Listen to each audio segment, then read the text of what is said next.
Now at 5, investigators look for the cause of this fire that swept through a historic church in Fort Scott. With midterm elections around the corner, President Biden hits the road. I'm Natalie Brandt with his pitch to voters, the GOP response, and the issues driving both sides. And the latest research on how breastfeeding can benefit both mother and child. The 4 states' most watched news starts now. Authorities tonight are sifting through the rubble after fire swept through a historic Fort Scott church. This is KOAM News at 5. I'm Dow Quick.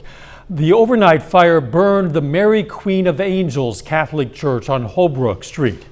Crews from several surrounding departments battled the flames through the early morning hours. By daylight, it was clear the roof is a complete loss. The basement is flooded. This church was built back in 1870. And the St. Mary's priest hopes the exterior walls can be saved as they rebuild. One Fort Scott firefighter was treated for a minor injury and released. The state fire marshal is now investigating just what caused that fire. Pittsburgh Fire Department has a new tool to help some suffering from smoke inhalation. The new Cyano kits treat cyanide poisoning. Cyanide is created during combustion. The fire department says that anytime someone inhales smoke, they can get it in the bloodstream. Those exposed to enough smoke could be poisoned by the cyanide. We are very thankful for the support that we've gotten from the city, which allowed us to purchase the kits, and the support that we got from our county EMS system that, embraced the concept, wrote the protocols. The Cyano kit is injected quickly. While the firefighters carry the kits, EMS will actually administer them. Missouri voters will have some new rules now that lawmakers have passed the comprehensive election reform bill. Missouri voters are now required to bring photo IDs, and the bill expands absentee voting. Missouri voters can now vote absentee without an excuse, allowing them the opportunity to vote 2 weeks prior to the election. And I think it's safe and secure because we are actually checking their identification when they come into absentee vote, so we know those are individuals who are eligible and they are who they really say they are. That is an important aspect of it. The law faces some legal challenges, but if the law stands, the first day you can vote absentee is September 27th. Let's check in with Doug for a first look at the weather. Well, it turned out to be another hot one for us today. Temperatures up into lower 90s during the afternoon, but pretty much clear skies. Nothing's really going on across the Central Plains. You have to travel south, Texas, southern parts of Oklahoma before you find any clouds or showers or even some thunderstorms. But eventually this wave will start to affect us late this week. Now, until then, we look okay. Upper 80s to lower 90s. Look at this, mid 90s once you get out across southeastern Kansas, northeastern parts of Oklahoma. So it's hot. It's going to stay hot as we go through the evening hours. We'll drop back through the 90s, 80s, 70s, eventually lower 60s. Later on tonight, we'll look at more rain chances here in just a bit. See you then. Russian media reports former Soviet President Mikhail Gorbachev has died at the age of 91. Gorbachev, the last Soviet president, forged partnerships with Western powers to bring down the Iron Curtain and tear down the Berlin Wall, reunifying Germany. President Biden today traveled to Wilkes-Barre, Pennsylvania, just a half hour away from his birthplace of Scranton. His big speech was focused on efforts to stop crime and gun violence. The president also has the 2022 midterms on his mind as his party fights to retain control of the House and Senate. Natalie Brandt has more. President Biden took the stage in northeastern Pennsylvania to tout his Safer America plan to reduce gun crime. He's calling for billions of dollars to hire and train police and a ban on assault weapons. When it comes to public safety in this nation, the answer is not defund the police, it's fund the police. Fund the police. Public safety has become a midterm campaign issue, and with elections a little more than 2 months out, the president is back on the road to make the pitch for his party. To this day, the MAGA Republicans in Congress defend the mob that stormed the Capitol on January 6th. You can't be a party of law and order and call the people who attacked the police on January 6th patriots. Democrats believe the Keystone State's open races for Senate and governor, plus several competitive House races, are key to their chances this November. Recent CBS News polls show abortion emerging as a motivator to get Democratic supporters to the polls. Meanwhile, Republicans are honing in on inflation and the economy. This isn't an administration came in and just had some bad luck. Out of control deficit spending caused the inflation. A war on fossil fuels caused record gas prices. Thursday, the president plans to give a major primetime address outside Philadelphia's Independence Hall, taking aim at what he calls an extreme GOP agenda and the threat to the rule of law. As campaigns kick into high gear on Labor Day, the president will visit Pittsburgh, followed by a stop in Wisconsin and Ohio later in the week, two more big Senate and gubernatorial battlegrounds. Natalie Brand, CBS News, Washington. Democratic Senate candidate John Fetterman did not attend the president's speech today. The White House said he had a scheduling conflict. He's running against TV personality Dr. Mehmet Oz. 1 year ago today, the last American troops left Afghanistan, ending a 20-year war, the longest in U.S. history. There was mayhem in the weeks before the final pullout as tens of thousands of Afghans at Kabul's airport tried to flee. A suicide bombing in the crowd carried out by the Afghan affiliate of ISIS killed nearly 200, including 13 U.S. service members. It's unknown exactly how many Afghan translators remain trapped in Afghanistan. The U.S. government has said it's trying to streamline the visa process. U.S. and Russian authorities say they're discussing a potential prisoner swap that could free 2 Americans detained in Russia. WNBA star Brittany Griner is currently appealing her 9-year prison sentence, and Marine veteran Paul Wieland has served just over 2 years of his 16-year sentence. Earlier this year, U.S. Marine veteran Trevor Reed was freed from Russian custody in a prisoner swap. Still ahead, green design. Building for the future. I'm Natalie Brand at Howard University in Washington, D.C., where students are learning architectural design to make a dent in climate change. But first, the benefits of breastfeeding for moms and babies. That's next in Health Watch. Topping today's Health Watch, a new study reveals widespread hospital use of monoclonal antibodies to fight COVID-19 after the FDA deauthorized use of the treatments in January. Researchers at Beth Israel Deaconess Medical Center say more than 158,000 doses of the laboratory treatments were administered, even though the FDA determined they provided little or no benefits in the battle against the deadly coronavirus. August is National Breastfeeding Awareness Month, and the American Heart Association wants moms to know that even a little breastfeeding can protect heart health for both mom and baby. Trinity Chavez has more. Breastfeeding can have long-term cardiovascular health benefits for both mom and baby, according to the American Heart Association. A recent study shows women who breastfeed at some point in their lives are 17% less likely to die from cardiovascular disease compared to women who don't breastfeed. Researchers followed patients for over 10 years and found moms who breastfed were less likely to develop heart disease, strokes, and cardiovascular disease. A study published last year shows babies who had breast milk had lower blood pressure at 3 years of age compared to children who did not nurse. The blood pressure was lower regardless of how long the toddlers had breast milk or if they were fed other nutrition and foods. The American Heart Association recommends breastfeeding for 12 months for baby's health and transitioning to other sources of nutrients beginning at about 4 to 6 months old to make sure the baby is getting enough micronutrients. And for moms, breastfeeding has also been associated with a lower risk of breast and ovarian cancer and type 2 diabetes. Trinity Chavez, CBS News, New York. And that is a look at today's health news. A little bit later, the business of designing and constructing green buildings. Plus, it stays fairly hot the next few days. We're going to look at that coming up.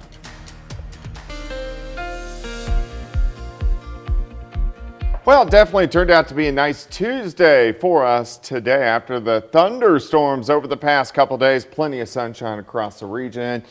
Pretty much clear skies for us right now. Nice shot, Indigo Sky Casino and Resort. Of course, Indigo is just outside. of Seneca, Missouri. But it looks like we're going to see clear skies as we go through the rest of the evening hours. All right, so we're close to the end of the month. The second half has been much better. Of course, 2 weeks ago we had several days below average. Last week we were kind of hovering right at or just above, and that's pretty much where we are sitting right now. So we've been above average. We just haven't had the extreme heat over the past couple weeks. 88 in Nevada, 89 in Neosho, 91 in Miami, 96 in Parsons, 97 Neodesha. So it's a little bit hotter once you get into our western counties, but we have this light northeasterly wind.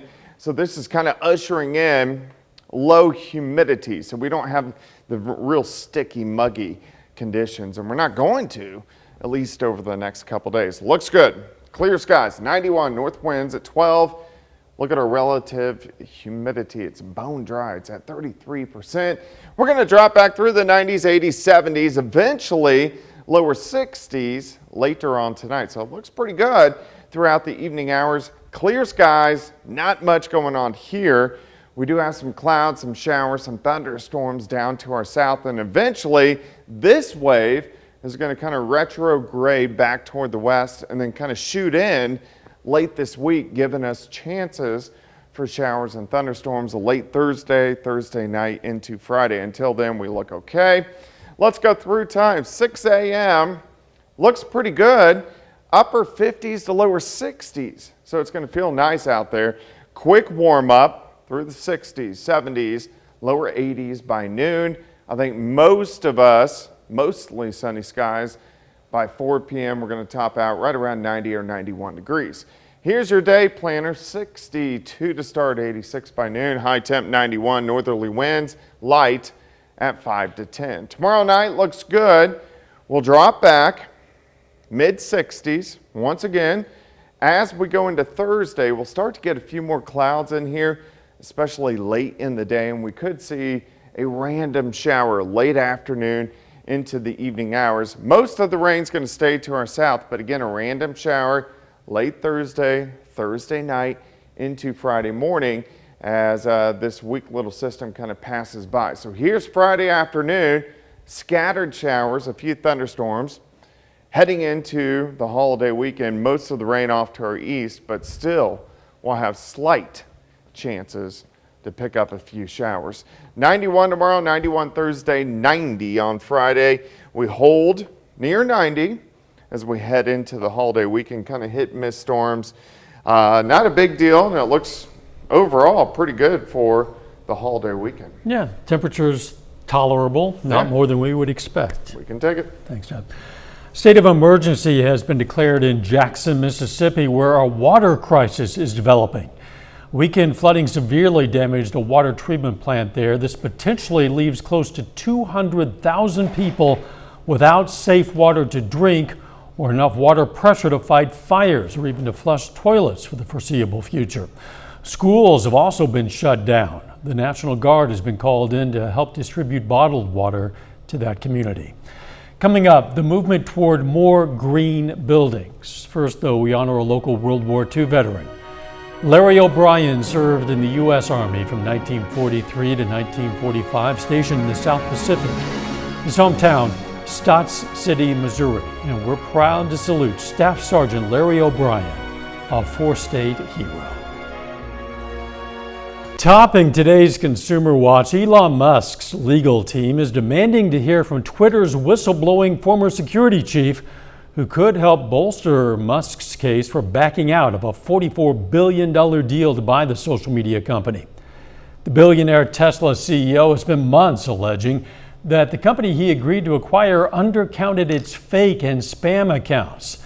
The whistleblower complaint alleges Twitter misled regulators about its privacy and security protections. Twitter claims Musk's attempt to terminate the acquisition is, quote, invalid and wrongful. The National Labor Relations Board says Tesla cannot stop factory employees from wearing clothing with union insignia while on the job. The board's ruling reverses a 2019 decision involving Walmart and union clothing. Now it ordered Tesla to stop enforcing an overly broad uniform policy that effectively stops production workers at Tesla's Fremont, California factory from wearing black shirts with the United Auto Worker Union's logo. California lawmakers have approved a measure that would give more than 500,000 fast food workers more power and protections. Workers rallied at the Capitol in Sacramento as the bill was passed, despite strong objections from restaurant owners who warned it would drive up costs. If signed by Governor Gavin Newsom, the legislation would create a new 10-member fast food council empowered to set minimum standards for wages, hours, and working conditions in the Golden State. New incentives to go green are linked to the Inflation Reduction Act signed into law this month. And as it turns out, large buildings are some of the biggest emitters of greenhouse gas. Natalie Brand shows us how future architects at Howard University in Washington, D.C. hope to shrink the size of those carbon footprints. Howard University is teaching the next generation of architects how to design buildings with climate and the environment at their core. They are in a very supersonic state. I mean, they don't have any time to relax. Professor Nia Malou launched a first-of-its-kind class to teach strategies on decarbonizing buildings, which account for around 40% of carbon emissions from lighting to heating and cooling. If we can find ways to mitigate that through design, that's something that we should explore. Darian Jacobs, in his final year of the architecture program, says building green starts with sustainable and efficient materials. He used math and computer modeling to show us the difference going green could make. If we utilize all of those practices, which we want to, that would lead to a drastic amount of reduction. Howard is not just teaching the concepts, but putting them into practice with its new construction, like the school's LEED Gold certified interdisciplinary research building. All these little elements, the building glazing, the way that the building performs from an energy perspective, but also, down to the material selections and choices. Derek Neese-Williams graduated from the school's architecture program and now serves as executive director of campus planning. Buildings have one of the largest impacts on carbon footprint and on energy consumption. The way that we design these buildings, the way that, the buildings serve us, need to also serve our future generations. Educators hope new federal incentives help accelerate green design. The building can outlast man, so it needs to be built well. And built to protect the planet's future. Professor Malou says her students will be ready. Natalie Brand, CBS News, Washington. The recently passed Inflation Reduction Act includes billions of dollars in funding to accelerate federal investment in low-carbon buildings and transportation projects, as well as incentives for homeowners to make their homes more energy efficient. A final check of the forecast next.